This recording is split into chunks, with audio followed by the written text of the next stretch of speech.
warahmatullahi wabarakatuh. Halo sahabat pendengar podcast Pendidikan Keluarga. Jadi di sini aku Selvi Diotami, mahasiswa Pendidikan Nonformal Universitas Bengkulu. Hari ini aku akan membedah suatu buku yang menurutku sangat menyentuh dan penuh makna bagi pendidikan keluarga. Nah, adapun untuk judul bukunya yaitu Komunikasi Keluarga dan Ketahanan Keluarga Rentan, Keluarga Anak dengan Disabilitas. Nah, buku ini ditulis oleh Dr. Dewi K. Sudarsono MSI dan Dr. Maulana Rezi Ramadana SPSI MPSI dan Retno Setiorini STMM. Nah, buku ini diterbitkan oleh Widina Media Utama Bandung pada tahun 2023.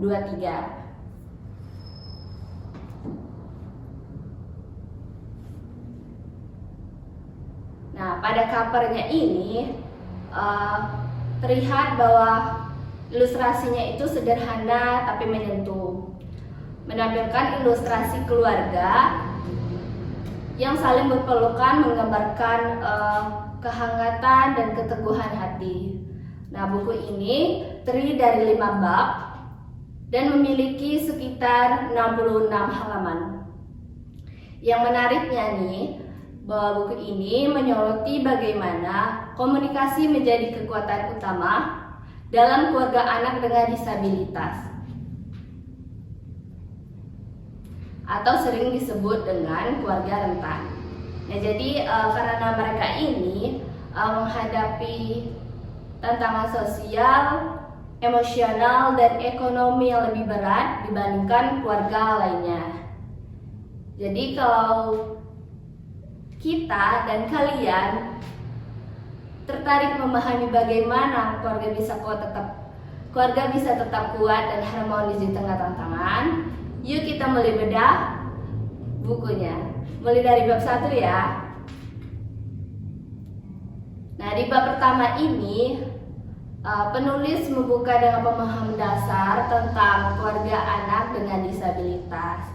Jadi teman-teman, keluarga ini disebut keluarga rentan karena harus berhadapan dengan berbagai tekanan, mulai dari stigma masyarakat, beban emosional, hingga tantangan ekonomi. Tapi justru yang menarik nih, bahwa penulis tidak berhenti pada kesulitannya. Ia justru menyampaikan bahwa komunikasi keluarga adalah kunci utama untuk bertahan dan menumbuhkan kekuatan baru.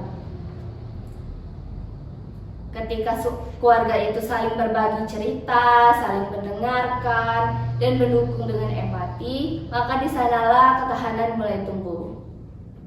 Dan di dalam bagian rumusan masalahnya juga, penulis itu mengajukan beberapa pertanyaan kuncinya yang seperti bagaimana komunikasi ini berperan dalam membentuk ketahanan keluarga anak disabilitas, lalu pola komunikasi seperti apa yang akan muncul dalam keluarga ini, dan nilai-nilai apa yang akan menguatkan keluarga untuk tetap harmonis meski dalam keterbatasan. Menarik bukan bahwa kita akan lebih paham tentang bagaimana penelitian ini dilakukan. Yuk kita lanjut di bab 2, metodologi penelitian. Nah, di bab ini dibahas mengenai metode campur atau mixed method, yang artinya menggabungkan pendekatan antara kuantitatif dan kualitatif. Pada bagian kuantitatif itu digunakan untuk melihat hubungan antara komunikasi dan ketahanan keluarga secara angka dan statistik. Sedangkan pendekatan kualitatif itu dipakai untuk menggali lebih dalam tentang cerita, perasaan, dan pengalaman nyata keluarga anak disabilitas.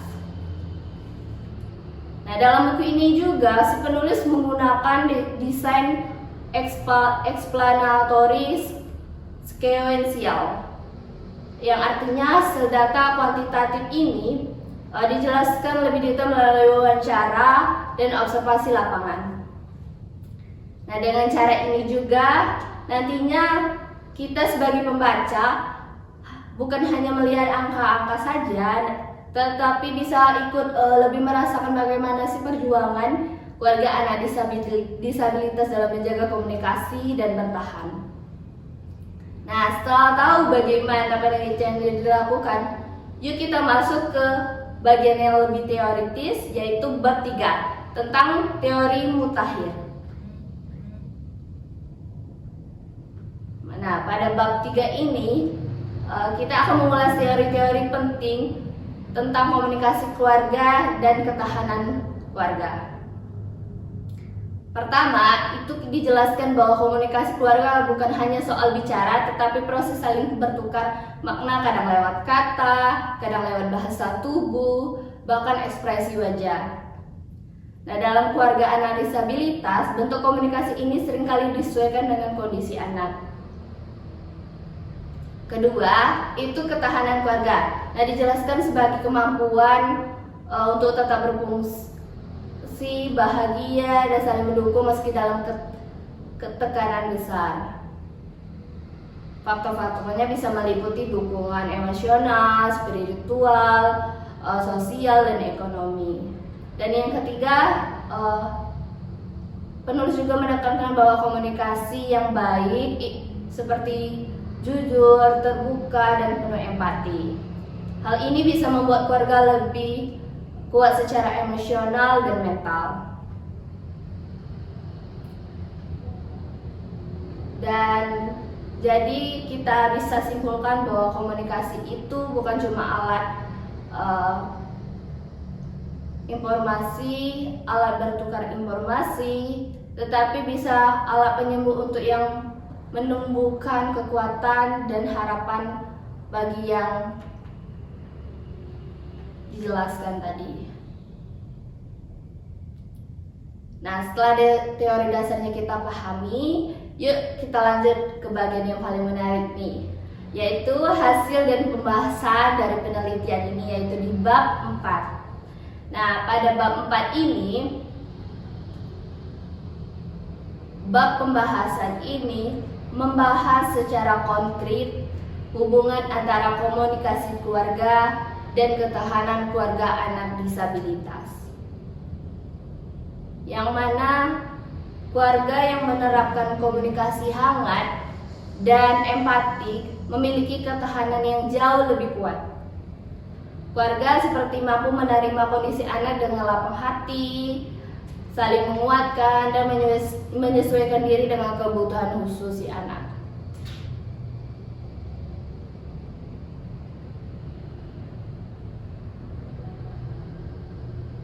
Nah, si penulis juga itu mengelompokkan 2 pola komunikasi. Yang pertama, pola komunikasi terbuka, di mana semua anggota itu bisa berbagi pikiran dan perasaan. Dan yang kedua itu pola tertutup, di mana perasaan sering dipendam demi menghindari konflik.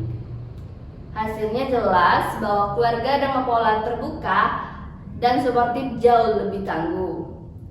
Kemudian ada 3 orientasi penting yang menjadi penopang utama ketahanan keluarga anak disabilitas. Yang pertama itu orientasi empati, yaitu orang tua itu mampu merasakan apa yang anak rasakan. Yang kedua itu orientasi kepercayaan, adanya rasa percaya antar anggota keluarga.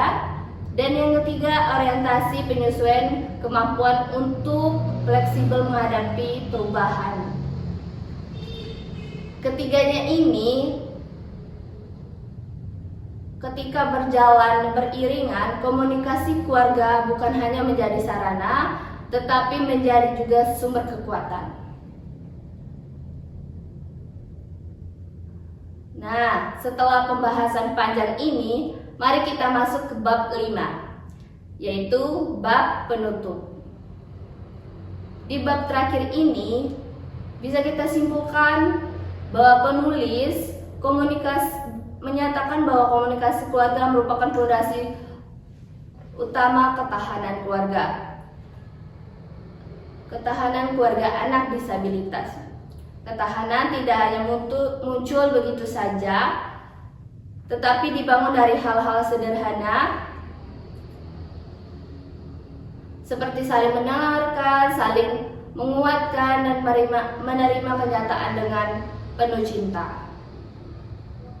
Penulis juga menekankan bahwa pentingnya dukungan dari masyarakat dan lembaga pendidikan agar keluarga anak disabilitas tidak merasa sendirian dalam prosesnya.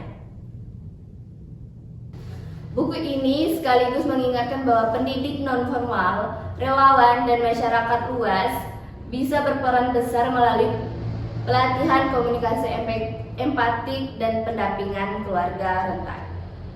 Intinya bahwa keluarga yang berkomunikasi dengan cinta akan selalu punya kekuatan untuk bertahan bahkan di tengah badai, di tengah ujian besar sekalipun.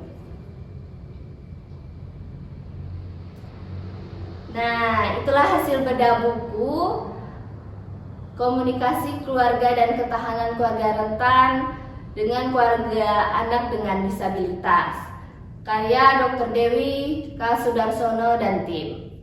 Terima kasih yang sudah mendengarkan bedah buku kali ini bersama aku, Selly Widya Utami, mahasiswa pendidikan non-formal Universitas Bengkulu. Semoga pembahasan podcast pada kali ini bisa menginspirasi kamu dan yang lainnya untuk lebih memahami bahwa setiap keluarga, sekecil apapun komunikasinya, punya kekuatan besar untuk bertahan dan menumbuhkan cinta. Sampai jumpa di podcast berikutnya. Tetap semangat belajar dan jaga komunikasi hangat dalam keluarga kita. Saya akhiri, wassalamualaikum warahmatullahi wabarakatuh.